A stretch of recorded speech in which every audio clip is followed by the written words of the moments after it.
سید الرسل و خاتم المعصومین وعلی آلہ و اصحابہ اجمعین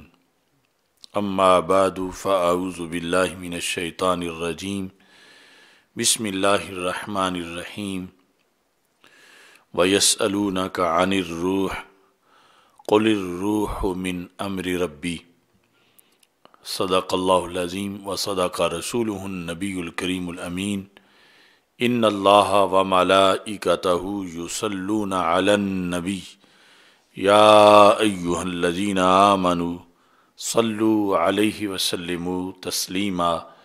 الصلاۃ والسلام علیکہ یا سیدی یا رسول اللہ وعلی آلک واصحابک یا حبیب اللہ الصلاۃ والسلام علیکہ یا سیدی یا خاتم النبیین وعلی آلک واصحابک یا سیدی یا خاتم المعصومین مولا صلی وسلم دائما ابدا علی حبیبک خیر الخلق کلہم۔ اللہ تبارک و تعالی علیہ وآلہ واصحابہ وبارک وسلم کے دربار گوہر بار میں ہدیہ درود و سلام عرض کرنے کے بعد السلام علیکم ورحمۃ اللہ وبرکاتہ۔ رب ذوالجلال کے فضل اور توفیق سے جمعۃ المبارک کے موقع پر مرکز صراط مستقیم تاج باغ لاہور میں آج ہماری گفتگو کا موضوع ہے روح کی برزخی مصروفیات۔ میری دعا ہے خالق کائنات جل جلالہ ہم سب کو جسمانی اور روحانی بیماریوں سے محفوظ رکھے اور رب ذوالجلال ہم سب کی ارواح کو مزید تابندگی عطا فرمائے۔ روح کے بارے میں جس طرح کے پہلے کئی خطبات دیے جا چکے ہیں، وَيَسْأَلُونَكَ عَنِ الرُّوحِ، اللہ تعالیٰ فرماتا ہے کہ محبوب صلی اللہ علیہ وسلم وہ لوگ آپ سے روح کے بارے میں پوچھتے ہیں۔ یہود قُلِ الرُّوحُ مِنْ أَمْرِ رَبِّي، فرما دو کہ روح میرے رب کا امر ہے۔ وَمَا أُوتِيتُم مِّنَ الْعِلْمِ إِلَّا قَلِيلًا، اور تمہیں تھوڑا علم دیا گیا ہے، نہیں دیا گیا تمہیں علم سے مگر تھوڑا۔ یہ روح کے بارے میں خصوصی طور پر جو انسانی معلومات ہیں اور انسان کے جو علم کے سورسز ہیں ان کا نارسا ہونا، اس کو قرآن مجید برہان رشید میں واضح کر دیا گیا۔ دوسری طرف چونکہ جو بھی انسان ہے وہ ذی روح ہے، اور پھر جس ماحول میں ہم رہتے ہیں اس میں ہر طرف ذی روح آباد ہیں۔ وہ ذی روح جو ہیں وہ انسانوں سے ہوں یا حیوانوں سے ہوں، پرندوں سے ہوں۔ تو اس بنیاد پر انسان جب خود بھی ذی روح ہے اور ذی روح ماحول میں رہتا ہے جس میں انسان ہے، باقی ذوی الارواح ہیں، تو اس بنیاد پر انسان پر ارواح کی مختلف جو ایکٹیویٹیز ہیں یا اوصاف ہیں یا صفات ہیں وہ ظاہر ہوتی رہتی ہیں۔ اور پھر سب سے اہم جو اس سلسلے کی بحث ہے وہ بعد از وصال روح کے معاملات کے لحاظ سے ہے، کہ جس سے ہماری شریعت خاموش نہیں بلکہ شریعت مطہرہ میں 20 احادیث بعد از وصال انسانی روح کے بارے میں ہیں۔ پھر یہ بحث اس لحاظ سے بھی اہم ہے کہ چونکہ برزخ اور دنیا میں بڑا فرق ہے، ایک جگہ کے پیمانے دوسری جگہ لاگو نہیں ہوتے، ایک جگہ کے قوانین اور قاعدے دوسری جگہ پہ رائج نہیں ہوتے۔ تو اس بنیاد پر کچھ لوگوں کو جو برزخ میں روح کے معاملات ہیں اس لحاظ سے غلط فہمی بھی شدید ہوتی ہے، جس طرح کہ وہابی دیوبندی فکر جو ہے وہ برزخ کے معاملات کو دنیا پر قیاس کرنا چاہتے ہیں،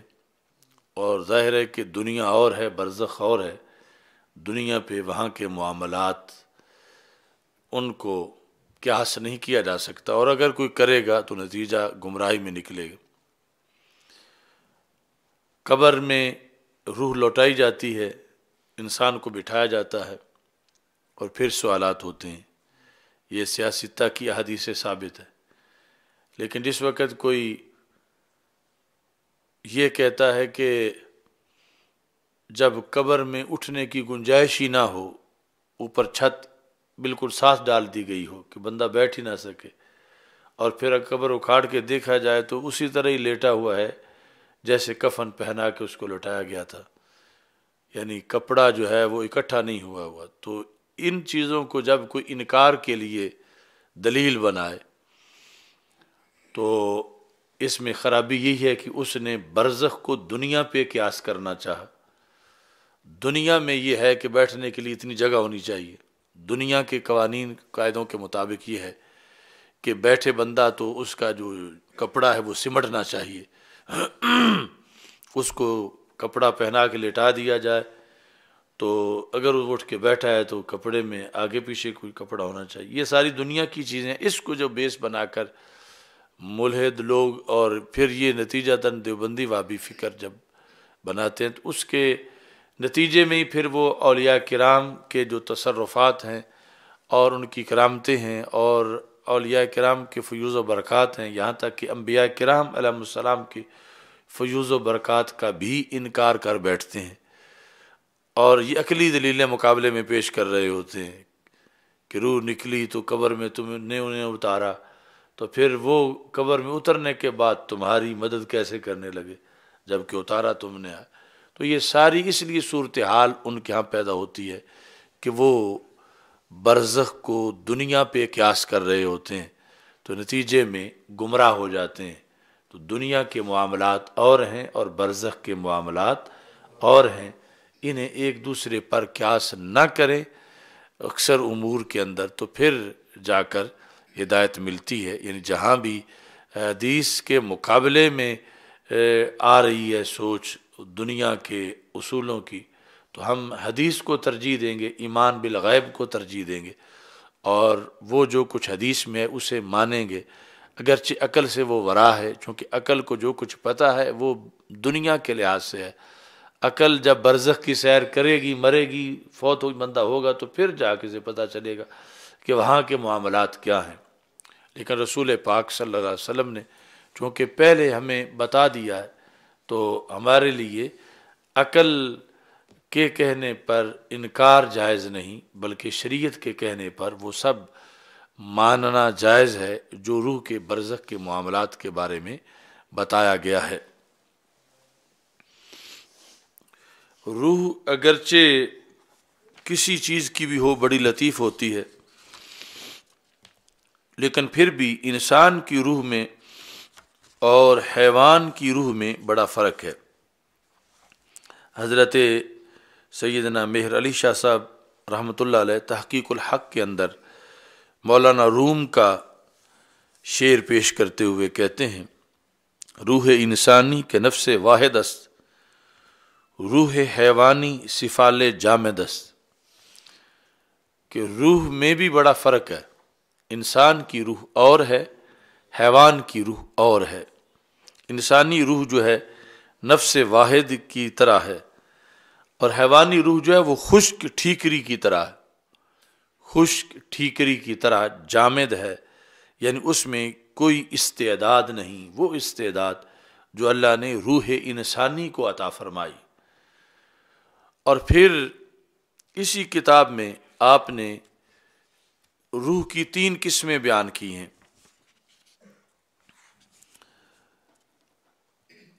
بدان کے آدمی را سے روح است کہ انسان کی 3 روحیں ہیں. یہ جو تحقیق الحق کے اندر عالم امر اور عالم خلق کی بحث ہے، اس میں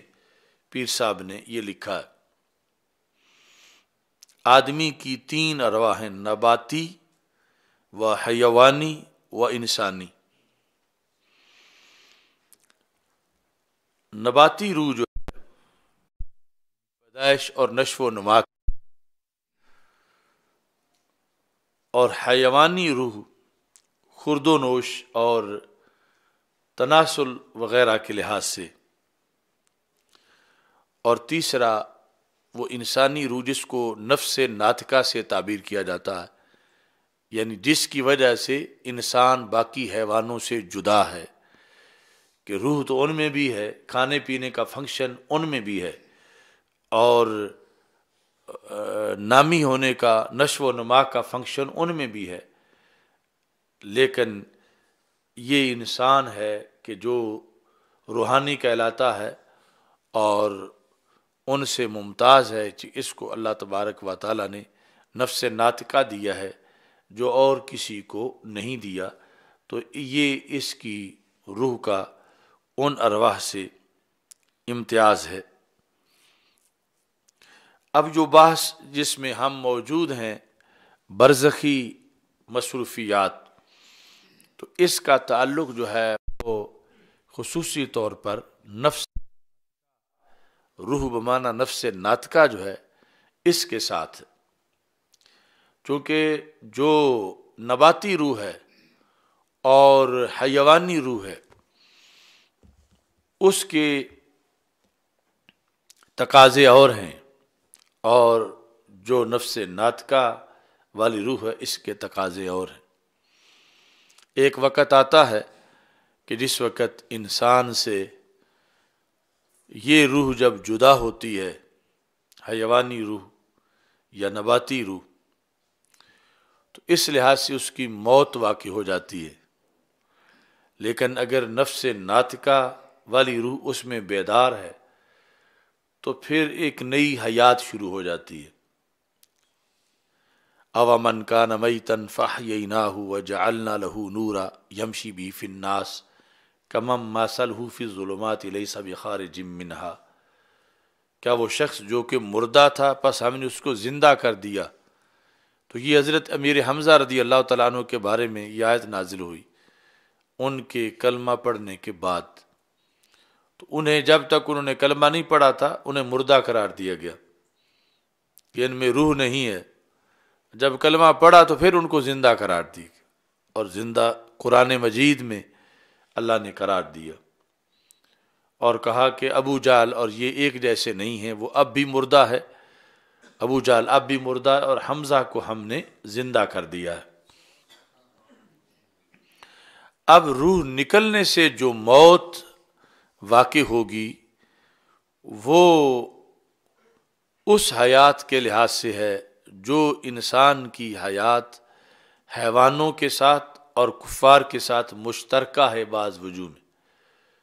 یعنی ایک حیوان بھی چلتا پھرتا ہے، کھاتا پیتا ہے، کافر بھی کھاتا پیتا ہے. یہ جو ہماری بعض وجوہ میں ان سے مشترکہ حیات ہے، روح نکلنے سے اس کا اختتام ہو جاتا ہے، اور جو کلمے والی حیات ہے وہ ختم ہی نہیں ہوتی، وہ پھر بھی مسلسل برقرار رہتی ہے، اور برزخ میں پہنچنے پر اس کے اندر ترقی آتی ہے، جس کو اقبال کہتے ہیں تخم گل کی آنکھ زیر خاک بھی بے خواب ہے، کس قدر نشو و نما کے واسطے بےتاب ہے. سردی مرکز سے بھی افسردہ ہو سکتا نہیں، خاک میں دب کر بھی اپنا سوز کھو سکتا نہیں. ہے لحد اس قوت اشفتہ کی شرازہ بند، ڈالتی ہے گردنیں گردوں میں یہ اپنی کمند. موت تجدید مذاق زندگی کا نام ہے، خواب کے پردے میں بیداری کا ایک پیغام ہے. تو نباتی اور حیوانی روح کے لحاظ سے موت واقع ہوتی ہے، اور جو روح نفس ناطقہ مومنہ کے لحاظ سے ہے اس کو ایک نئی زندگی ملتی ہے. یعنی وہ ایک نئی اس کی تحریک شروع ہو جاتی ہے اور اس کو نئی قوت ملتی ہے۔ اور پھر حدیث شریف میں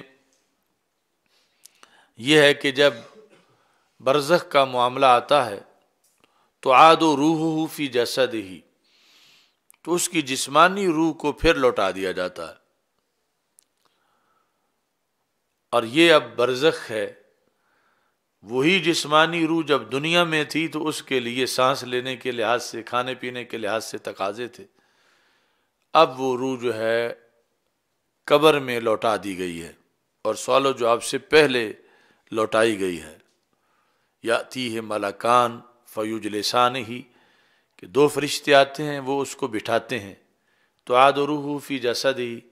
روح جسم میں لوٹائی جاتی ہے، اور اس کے بعد جو ہے وہ سوالات کا سلسلہ ہوتا ہے۔ تو اس پر یہ ایمان ضروری ہے کہ روح لوٹائی جاتی ہے، لیکن آگے اس کے فنکشن جتنے ہمیں نص سے معلوم ہیں ان کو ہم جانتے ہیں، اور باقی عقل سے سوچ کر ہم بتا نہیں سکتے، چونکہ ہمیں دنیا کے پیمانے یاد ہیں اور وہاں معاملات برزخ کے ہیں، اور برزخ کے لحاظ سے وہاں جو ہے وہ سارے امور طے پاتے ہیں۔ اس میں مسامرہ کے اندر ایک عبارت ہے اور وہ انہوں نے بطور حدیث اس کو پیش کیا ہے۔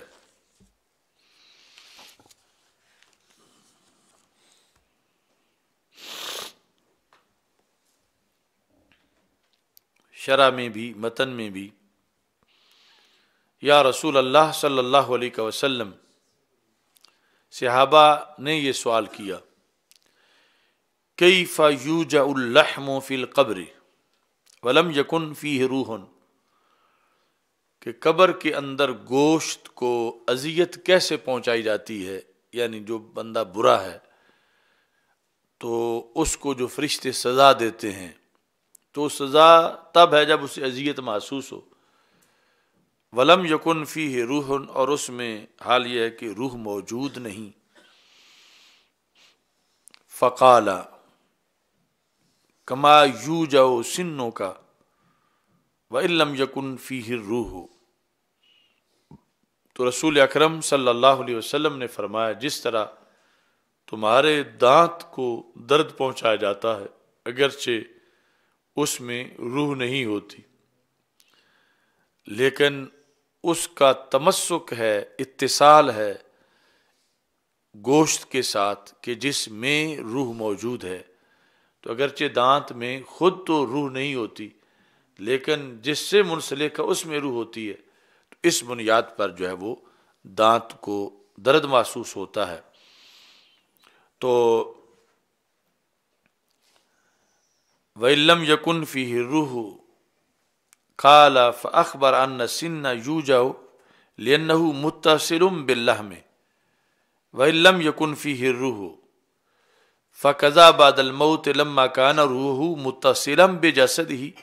يَتَوَجَّعُ الْجَسَدُ، کہ جب روح جو ہے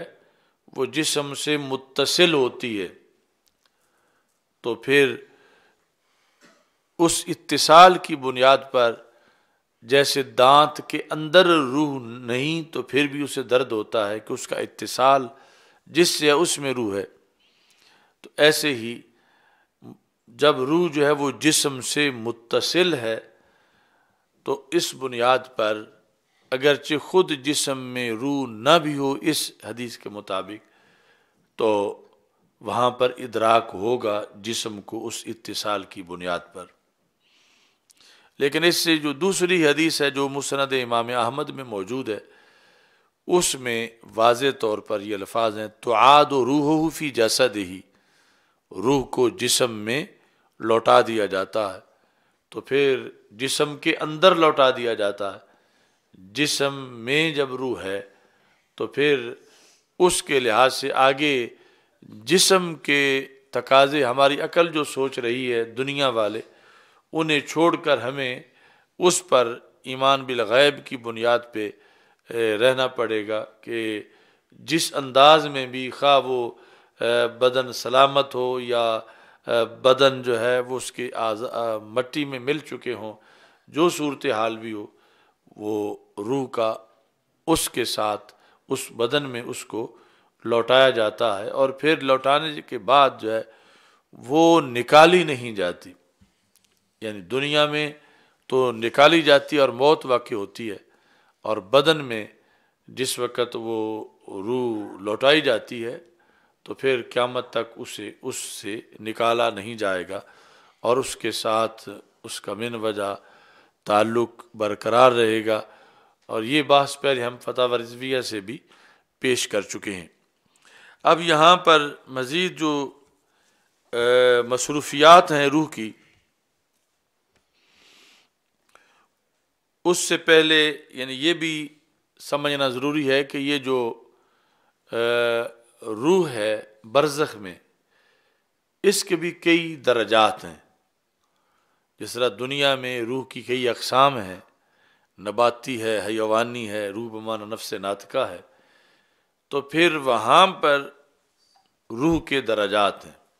ابن قیم نے اس سلسلہ میں کہا کہ ان الارواح متفاوتۃ فی مستقرها فی البرزخ، کہ ارواح اپنے ٹھکانے کے لحاظ سے ان میں فرق ہے۔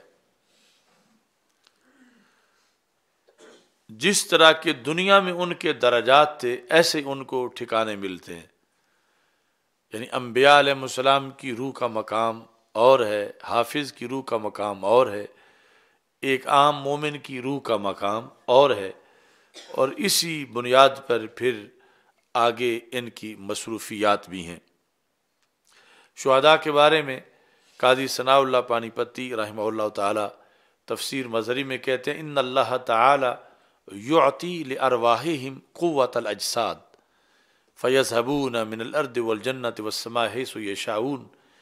وینصرون اولیاءہم ویدمرون اعداءہم ان شاء اللہ تعالی،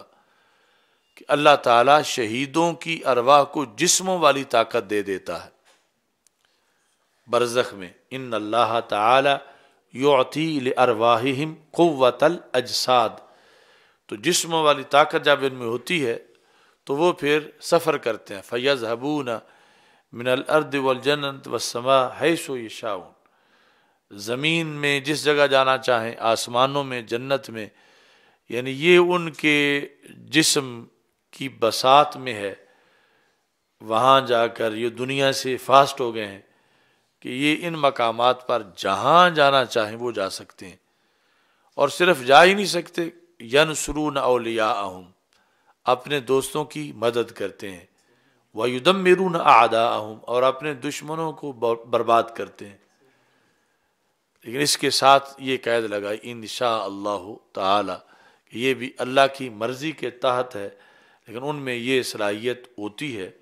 کہ ان کی ارواح کے یہ فنکشن ہوتے ہیں برزخ کے اندر۔ حافظ ابن حجر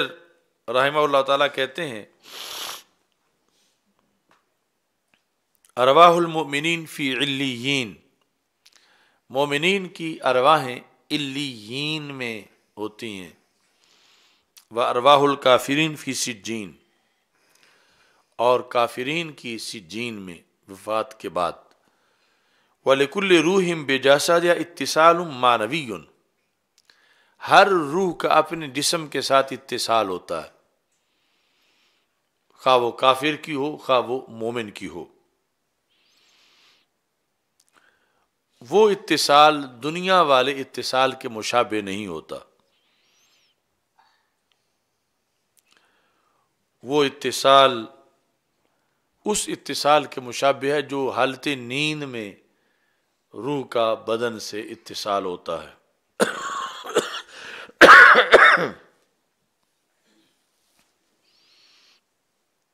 تو اس بنیاد پر روح یعنی ادھر علیین میں ہے یا سجین میں ہے، اس کا بدن کے ساتھ بھی تعلق ہے۔ یعنی حالت نیند میں انسان کو اپنا جسم نظر آتا ہے کہ وہ دوڑ رہا ہے، اور دوسری طرف وہی جسم جو ہے وہ سکون میں ہے، کہیں دوڑ نہیں رہا، چارپائی پہ لیٹا ہوا ہے، تو اس روح کے دو جسموں کے ساتھ تعلق ہیں، ایک دوسرے خواب میں نظر آ رہا ہے، اور دوسرا جسم جو کہ لیٹا ہوا ہے اور اس کی سرگرمیاں معطل ہیں دوڑنے بھاگنے والی، لیکن وہ مردہ نہیں ہے۔ تو جس طرح یہاں اب ایک ہی روح کا رابطہ متعدد اجسام کے ساتھ ہے، ایک وہ جو خواب میں نظر آ رہا ہے اسے خود، دوسرا وہ جو اسے دیکھنے والے کو نظر آ رہا ہے چارپائی پہ لیٹا ہوا، تو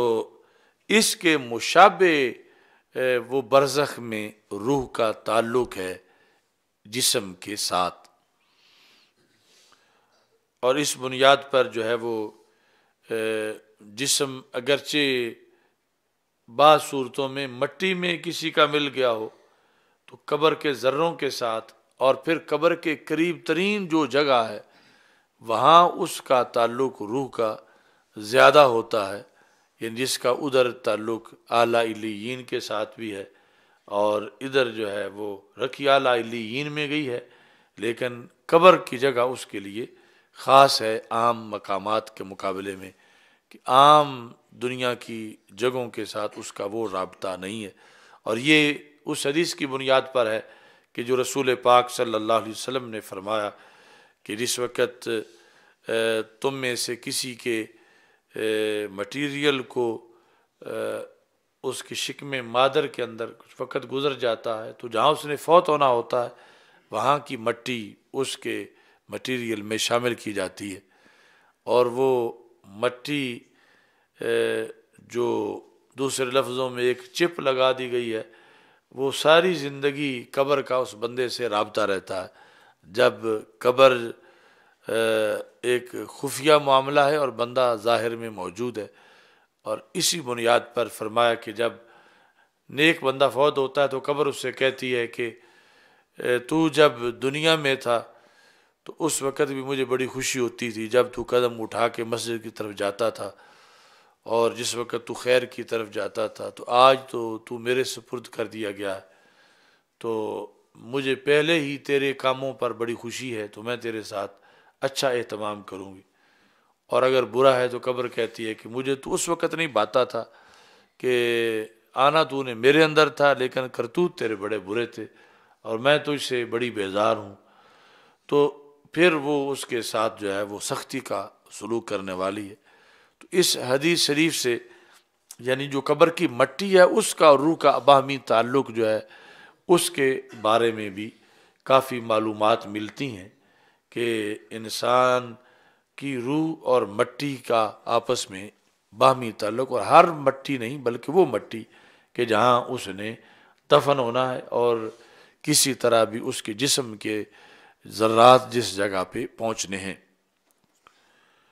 صحابہ کرام رضی اللہ تعالیٰ عنہم سے اس سلسلہ کے اندر کچھ امور مروی ہیں۔ حضرت کعب رضی اللہ تعالیٰ عنہ کی وفات کا وقت جب قریب تھا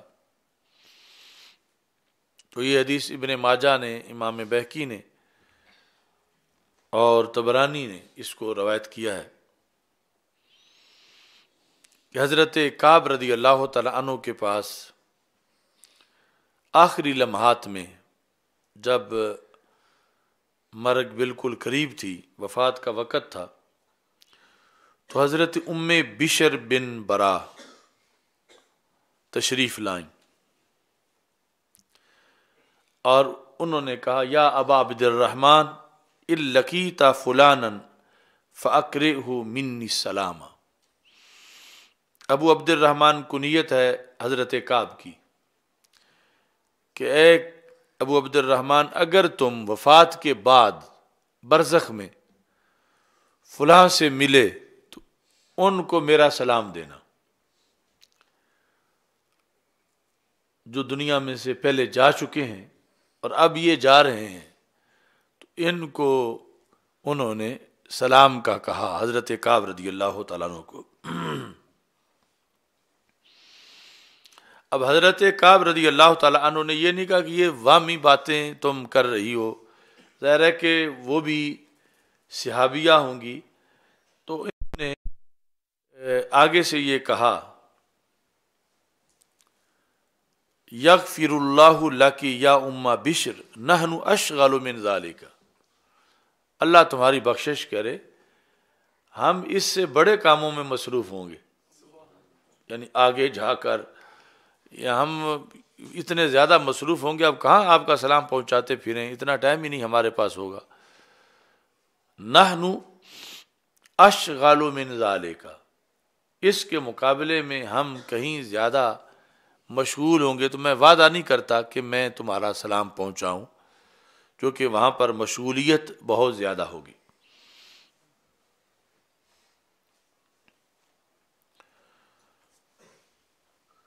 تو حضرت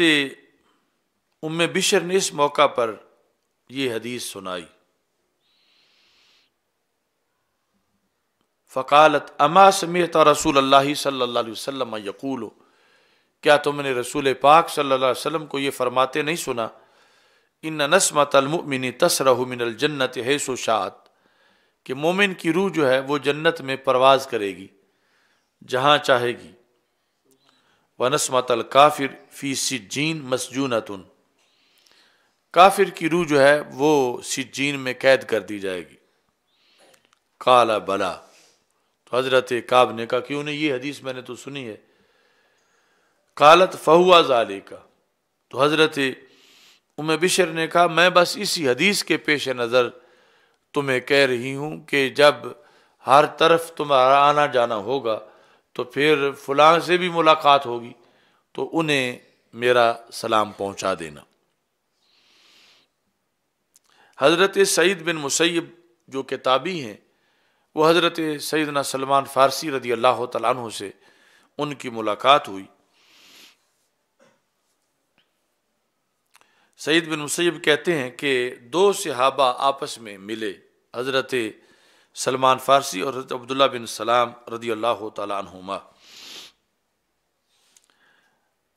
تو ان دونوں کا جو مکالمہ تھا وہ حضرت سعید بن مسیب سن رہے تھے،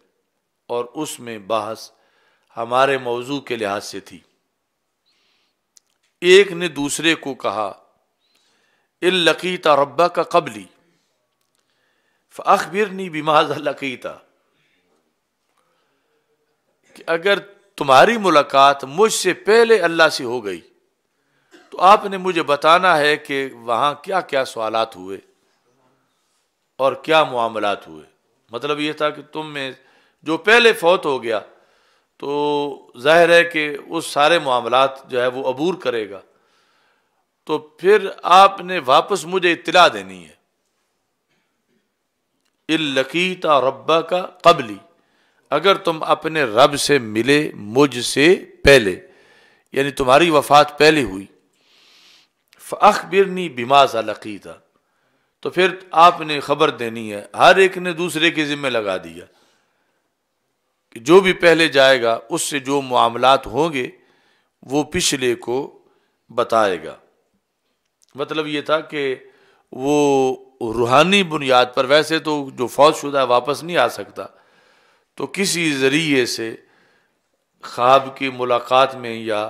یہ آپس میں ان دونوں نے طے کر لیا۔